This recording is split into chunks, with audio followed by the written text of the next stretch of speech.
माता देवी द्रौपदी आज उठी हैं और द्रौपदी जी ने उठकर पांचों पुत्र को उठाने के लिए जैसे ही शिविर में प्रवेश किया, रक्त देखकर आश्चर्यचकित हुई, भौचक्की रही और तुरंत दौड़कर जब अंदर गईं, देवी और सज्जन उस मां के हृदय पे क्या बीती रही होगी। मां के सामने बच्चे के अगर जरा सी खरोंच भी आ जाती है तो कलेजा कांप जाता है मां का, और यहां तो एक मां के 5-5 पुत्र, बिल्कुल उनका भी शीश नहीं है, क्या दशा होगी। और झट छलांग लगाई और वहीं गिर गई। अरे कन्हैया, ओ कन्हैया, अरे कृष्ण, हे कृष्ण। आज श्रीमद् भागवत में जो प्रसंग आता है ये महाभारत का प्रसंग है, जिस समय श्री महाभारत का युद्ध समाप्त हो चुका था और दुर्योधन की जंघा भीम के द्वारा टूट गई थी और मरणासन अवस्था में वो दुर्योधन पड़े हुए थे। और जब दुर्योधन बिल्कुल मरणासन अवस्था में पड़ा था, उसी समय उनके एक मित्र थे जिनका नाम था अश्वत्थामा। चारों ओर विलाप हो रहा था, किसी का बेटा चला गया, किसी के पति चले गए, किसी का कोई परिवार समाप्त हो गए उस युद्ध में। और मेरे नंदनंदन श्री द्वारिकाधीश ने तो बहुत समझाया भी था पहले कि इस युद्ध का परिणाम अच्छा नहीं होगा, लेकिन श्री द्वारिकाधीश की बात को नहीं माना कौरवों ने और दुर्योधन ने, और धृतराष्ट्र के अंधमोह का परिणाम था ये महाभारत का युद्ध। अब तो दुर्योधन मृत होने जा रहा है, मरने जा रहा है, लेकिन एक बात ध्यान रखना, व्यक्ति का जो स्वभाव बन जाता है वो बन जाता है। इसीलिए व्यक्ति को स्वभाव पर ध्यान देना चाहिए। जो बन गया, जैसे स्वभाव बन गया। आज देखिए मरने जा रहा है, लेकिन आज भी उस जगदीश्वर जगत पिता उन पूर्ण ब्रह्म परमात्मा को याद नहीं करता। आज मरने के लिए तैयार है। और जब अश्वत्थामा आए तो अश्वत्थामा ने पूछा, मित्र मुझको लगता है तुम बचोगे नहीं, यदि तुम्हारी कोई अंतिम इच्छा हो तो वो मुझको बता दो। दुर्योधन ने मालूम क्या इच्छा बताई।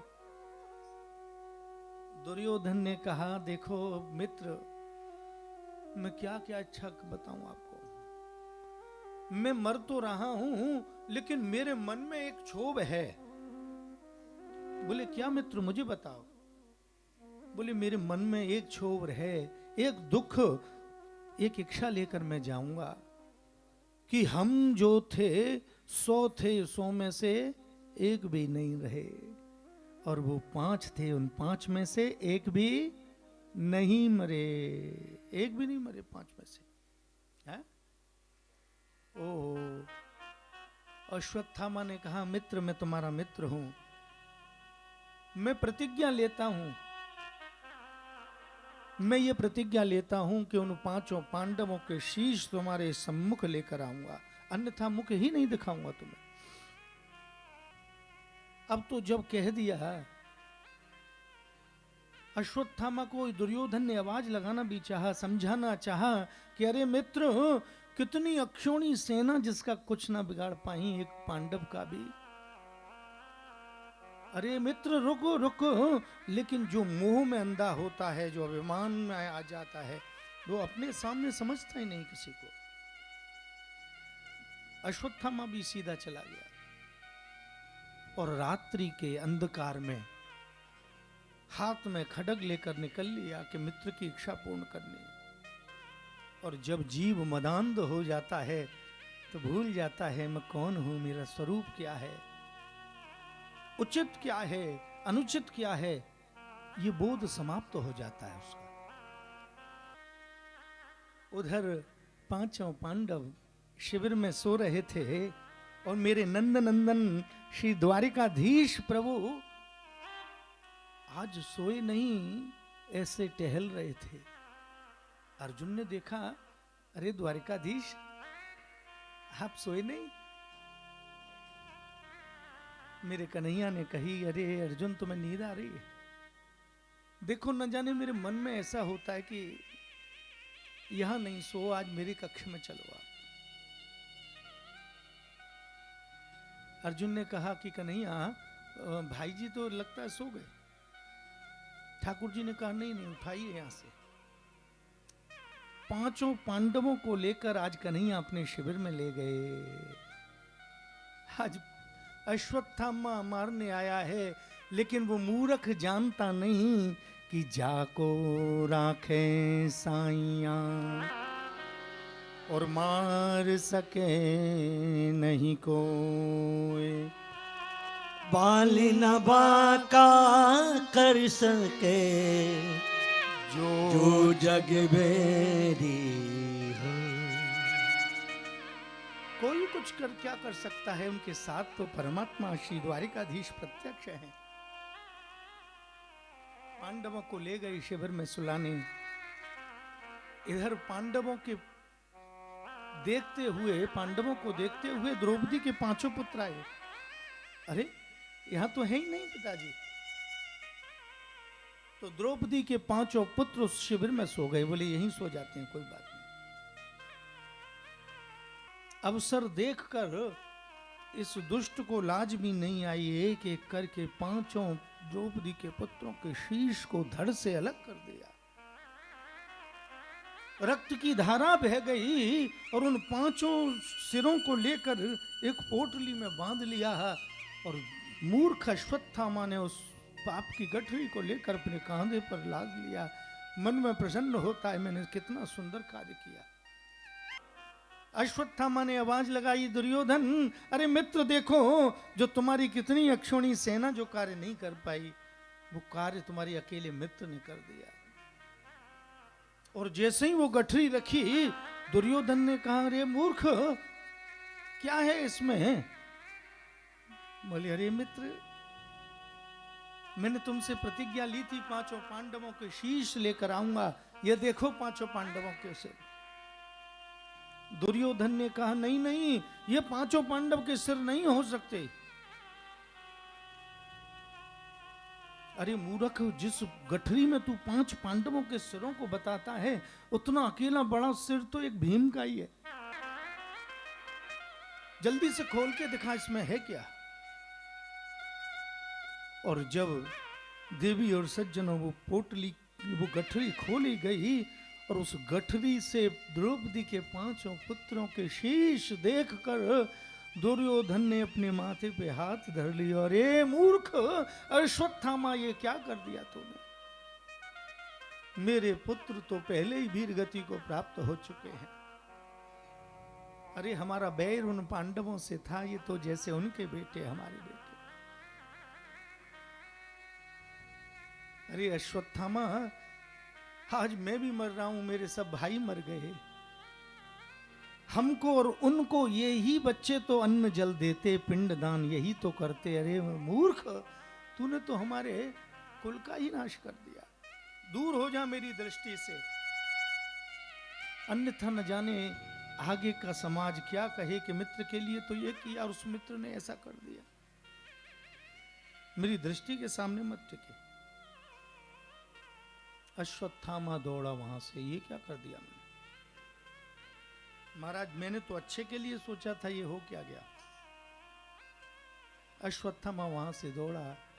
उधर प्रातः काल जब हुई ब्रह्म मुहूर्त में माता देवी द्रौपदी आज उठी हैं और द्रौपदी जी ने उठकर पांचों पुत्र को उठाने के लिए जैसे ही शिविर में प्रवेश किया, रक्त देखकर आश्चर्यचकित तो हुई, भौचक्की रही और तुरंत दौड़कर जब अंदर गईं, देवी और सज्जन उस मां के हृदय पे क्या बीती रही होगी।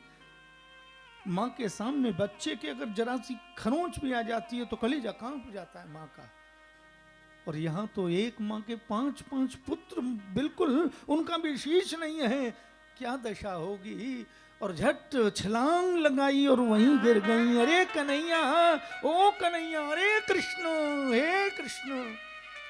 वहीं से श्री कन्हैया द्वारिकाधीश को आवाज लगाई। सब पांडव दौड़ कर आए, मेरे कन्हैया भी दौड़ कर आए। और जब ये सब देखा, द्रौपदी विलाप कर रही थी। अर्जुन ने प्रतिज्ञा ले ली, द्रौपदी तू चिंता नहीं कर, मैं प्रतिज्ञा लेता हूं, मैं अर्जुन, जिसने भी ये जघन्य अपराध किया है वो सूर्यास्त नहीं देख पाएगा आज का।